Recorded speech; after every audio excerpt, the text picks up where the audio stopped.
if you take our country as a whole, we are in a bit of a low state, yeah? Our economy is kind of down, our leaders are corrupt, and we are in this sticky kind of scenario. And over the past few months, we've seen different approaches used by different people to kind of combat this problem. And one big major factor would be our leaders, yeah. The leaders, the people who are in positions of power in our country, most of them, I don't think all of them, but I think most of the majority of them are corrupt, and their intentions are for personal gain and not in the right place. They are not for the people, they're not a vessel for the betterment of the nation. Rather, they are in for the money, maybe the power, maybe, and for whatever benefits they can reap. um, and we've seen approaches of how this should be, of how this can be handled. And one such movement was the Aragale, which was done, which was this kind of movement, which was this movement against this corruption, which was a movement, I mean, at least in my opinion, of course you are free to disagree, it was against this system. Yeah, it was kind of this updating, it was this system change which majority of the people believe that our country deserved, and I agree. But I want to talk about collective energy, and let me try to break this down on like a grassroots level, on like a very basic level, on what I mean by this. If you take a country, every country, I believe, has a collective energy. Every country has, because if you take the concept of a country, it's just, if you take Sri Lanka, what is Sri Lanka but an island, but this land, this piece of land which we've labeled as Sri Lanka. It's this concept which is in our mind. In the same way, if you take New York, if you take USA, it's just a piece of land. We've given it a name, a title, and it's this country. But however, for whatever the reason, if you take USA and you take Sri Lanka, it's two different countries. Ideally, it is supposed to be like we are on the same earth, this is the same soil of the earth, and we are all human beings, but very different modes of living when we take these two different communities. And the same way with Africa, with Japan, with UK, different, very different, but also similar in certain aspects, but very different in others. And we've given rise to this kind of identity of Sri Lanka, identity of India, identity of all these different countries. And is it just based on the location and the name? I don't think so. All of us within this population, the population as a whole emits a particular energy, and this is what let's call for now the collective energy of a country. Let's take Sri Lanka. There's a collective energy in Sri Lanka. It's not just in Sri Lanka. Even if you go deeper into Sri Lanka, if you take certain cities, yeah, they also have a certain kind of personality. Even in the US, this is completely based on what I see in media. When you take cities like Texas and New York and Atlanta, it's three different kind of personalities which is present within these cities. In the same way, when you think Colombo, it's one personality. When you think Nuwara, it's another personality. When you think Matara, it's another personality. When you think, Gaul, it's another personality. Jaffna, another personality. So why do these different locations emit this different kind of energy almost? And the whole reason is because of the collective energy of those people. What do I mean by the collective energy of people? What is this collective energy? And I think this is an extremely interesting and important topic to get into. I believe as a whole, the collective energy of our country is not a plus, is not a positive. By that, I don't mean positive thinking. I will elaborate on this further. I don't believe the collective energy of Sri Lanka is in a high state. Yeah, I believe we get leaders into our country as a reflection of the collective energy of the people. It's Hetupala. Again, there's a reason for shit to happen. There's a reason. Yeah, Hetupala is basically there's a reason for shit to happen. Shit happens for a reason. Yeah, so we got leaders in this portion of power because of a reason. Yes, you can tell it like, the absurd, the low mentality of the Sri Lankan people, and it is exactly that. But let's break down what really is this low mentality and what we can do about it. Because what I strongly feel is that we can, I mean, of course, you can put different sorts of resistances, argales, and put down and change the system. But I believe the system in itself comes into place because of this collective energy and collective karma. So are we doomed to this, or is there something we can do? And this is the main reason for making this video, I think, is in grassroots levels, in small scale levels, in personal levels. If we change, we are able to elevate the energy of the country. What do I mean by personal level change? I'll give you an example. And this might seem silly, but just think about this. I realize now what I'm trying to convey is something extremely difficult to convey, because I'm basically talking about something which is not tangible, yeah, but something which we can kind of see happening, unfolding, but it's not directly tangible. So let me try to break it down further. Today I watched Black Panther, and I feel like that the new one, so spoiler alert from here for another 2 minutes, I guess. And amazing movie, really good. And I love the, so bit of a spoiler here.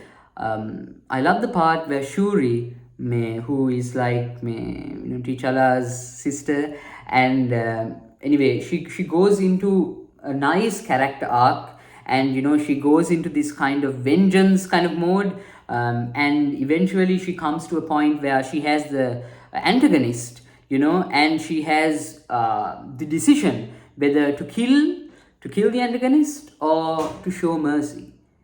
And I feel like this was the climax of the movie, where she had a very strong decision as the leader of that nation, of this theoretical nation called Wakanda, on what decision to make. Whether she was going to, what values was she going to give into? Was she going to give into the values of revenge, of vengeance, of violence, of power, of showing ego almost up to that kind of level? Or was she going to exhibit forgiveness and show kindness as her example?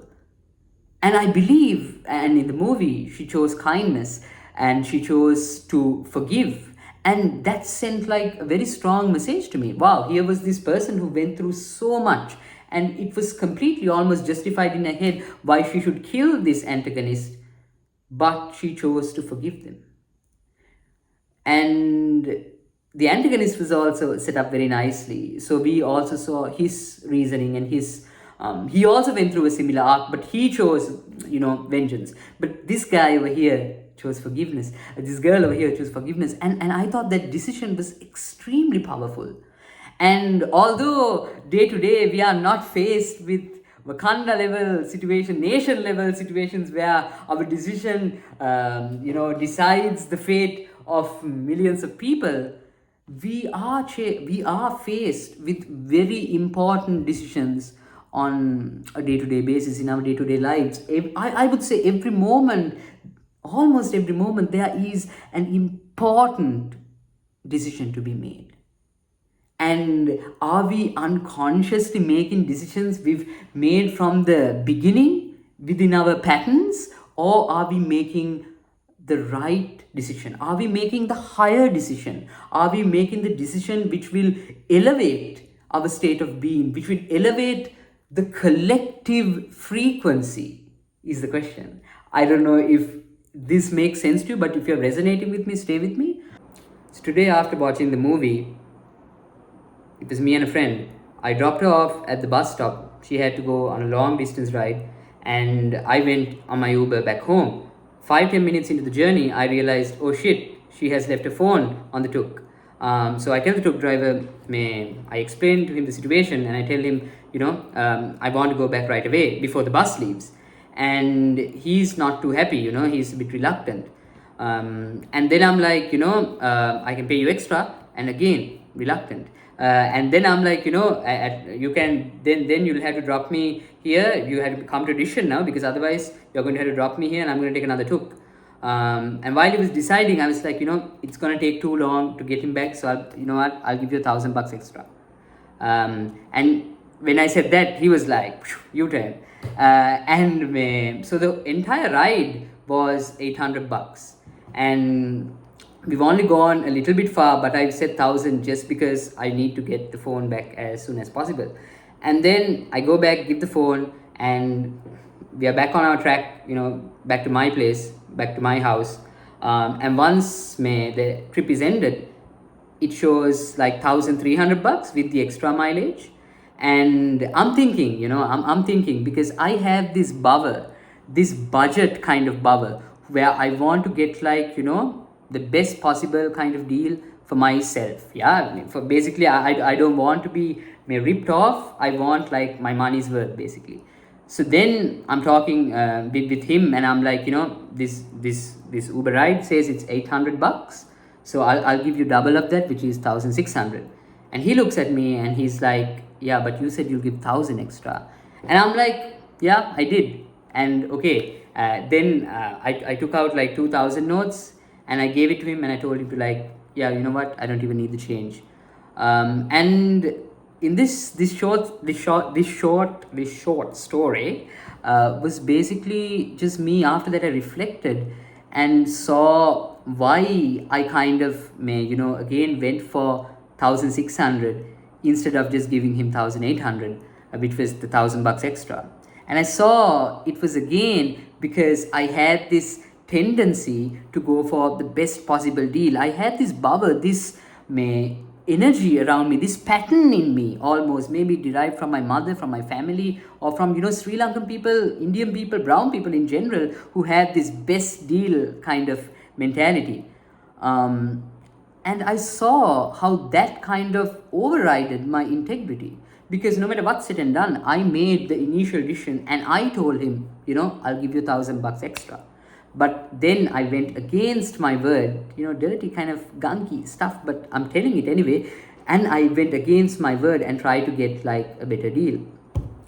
But at that moment, I was in the wrong, because I double guessed. I did not stand by my word. In the end, I made the right decision, I feel like, and I did the right thing. Of course, perhaps the three-wheeler driver, he's questionable in his decision making, because he got like, what he tried to do was take advantage of my situation.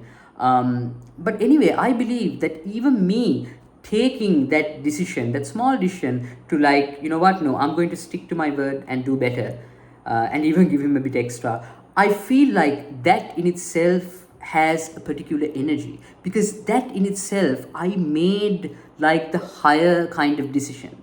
And I've noticed at so many moments I am presented with the opportunity to either take the higher road or the lesser road. And I believe as a nation, when given that opportunity, as a collective, we've taken the lower road, we've taken the lesser road.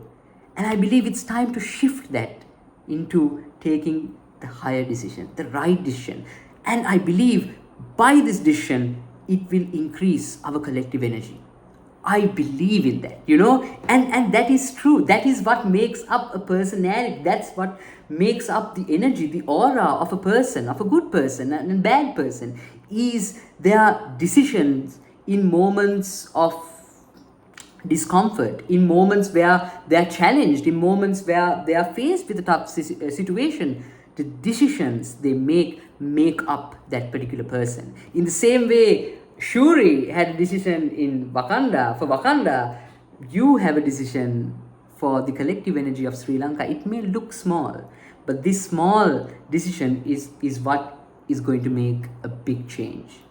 Maybe this doesn't like affect, maybe you don't resonate with what I said at all. Maybe you are, but that's the thing. Everyone has their ego set in different places. For another person, it might be like a power trip.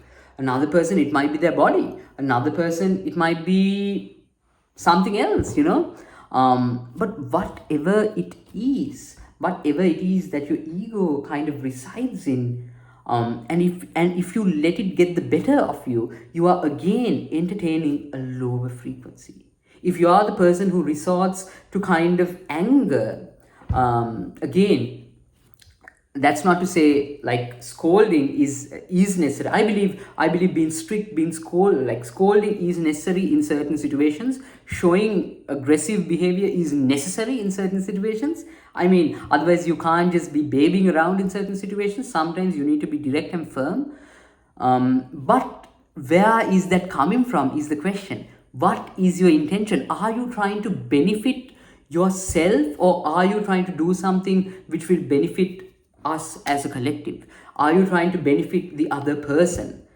That is the question. That is what's important. That is your intention. And I strongly believe, each and every time you make a decision based on not for you, not for your ego, but as a higher self, or whatever you want to call it, every time you make a decision for the betterment of yourself and for another person, you automatically increase the collective energy of our nation.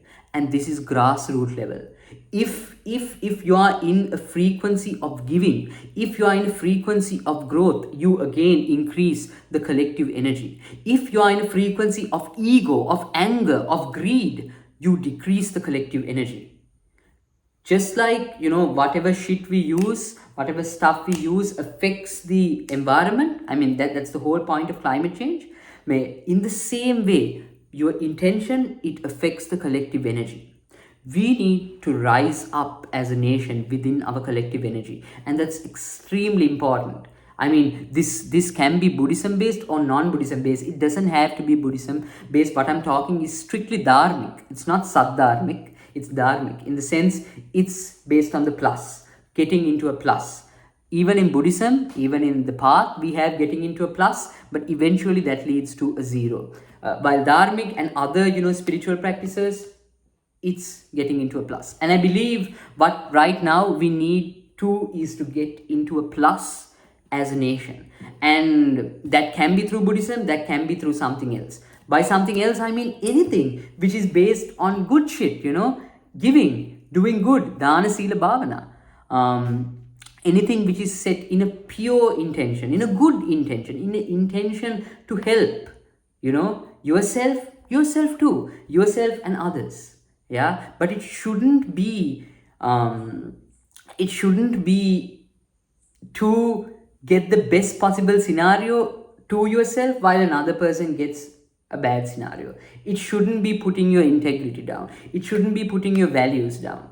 Every moment we have a decision, and that's the whole other thing with our country. Yeah, Indian and Sri Lankan, we have this kind of budget mentality where we want the best deal, the best one for ourselves, but we fail to realize when we get the best deal, that means the other person might probably not be getting a really good deal. The person like the supplier to you might not be getting a good deal. Why not we make it, we appreciate the service, the product, and if the service product is good, we will kind of recommend it, we will kind of support you, maybe we tip you, maybe we give in whatever way it's possible, and it's a two-way transaction. Both parties, both parties win. It's a win-win situation. And I know for a fact that most of my life I did not have this mindset. And I don't think many families, many people have this mindset. Yeah, so I believe even in that way our collective energy is kind of low. I'm not saying everyone doesn't have it, maybe you have it, and that's amazing. I mean to say, there is room for growth for each and every person, and room for growth starts in the grassroots level, starts with you, and that's the most you can do. And your energy in itself can be infectious. Yeah, if you are a person who is giving by heart and you are around others, people start to catch on to that energy, they start to see that shift, and they in itself, maybe you're not going to inspire a lot of people, but you will inspire some people, and those people will inspire more people. This is how we grow.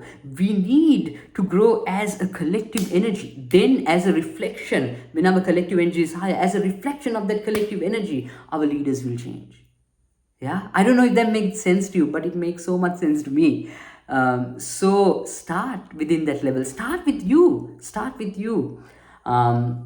I don't know if my example was the best one. I mean, that's the example which came to me because it's the most recent one. But these small decisions, yeah, throughout, they make a big difference. Yeah, that's just what I wanted to say. Also, I'm doing I'm involved in two projects at the moment. One of them is Mind Engineers. So Mind Engineers is basically other modes where you can increase your energy, you can increase your frequency. That is not necessarily Buddhism or path related. Yeah, so there is a spiritual and logical aspect to this, but it's not necessarily based on nibbana. While Dhamma trips is completely 100% on the path. It's how to get to that plus, and also more than that, getting to the plus is not the point, the zero is the point, nibbana is the point, stopping existence is the point. But of course, there are some of you, most of you, I believe, will not completely resonate with that. Most of you will be again in the frequency of increasing your vibration, increasing your frequency, and that's brilliant. That can be done in two ways. One would be Sadharma based, and the other one would be Dharma based. There are other practices, other ways to get to a higher frequency, even if your intention is not to Nibbana. Yeah, so for the people who are after Nibbana, well, Dhamma trips is the one for you. For people who want to increase their generalized frequency, Mind Engineers is the one for you. Dhamma trips is completely like free of charge, while Mind Engineers does have a free of charge aspect, and there's also like a paid aspect. So those are the two projects I'm involved in. If you are interested in either, please feel free to reach out, and I will get back to you. For most of you all, for those of you all who have reached out to me and I haven't got back, I'm sorry. With regards to the Mind Engineers, I'm more occupied on that now, so we will look into whatever feedback you give. With regards to Dhamma trips, I'm taking a bit more time with that to properly kind of get things together. Again, we will have a waiting list for both, so we can have programs ready for all of you who are interested, and make the ideal kind of program for you. Something I don't like, something I did not resonate with in the past year is certain people reach out to me, we have a conversation, it's great. For that maybe half an hour, that 1 hour, that 2 hour we speak, and then I never kind of hear from them again. And I know up to a certain extent I probably may have helped them, but also I feel like there could be more. I feel like this can be done in a more effective way. And the whole point is, if you are serious about either of these things, consistency is key. Yeah, it's just like working out. You can't work out one day and hope for results. Yeah, you have to keep at it to get the results. And that's what I hope to do. I hope to establish these kind of programs which will promote more consistency and guidance throughout. Yeah, okay then. Take care. Have a nice day. Thirvan Sanai.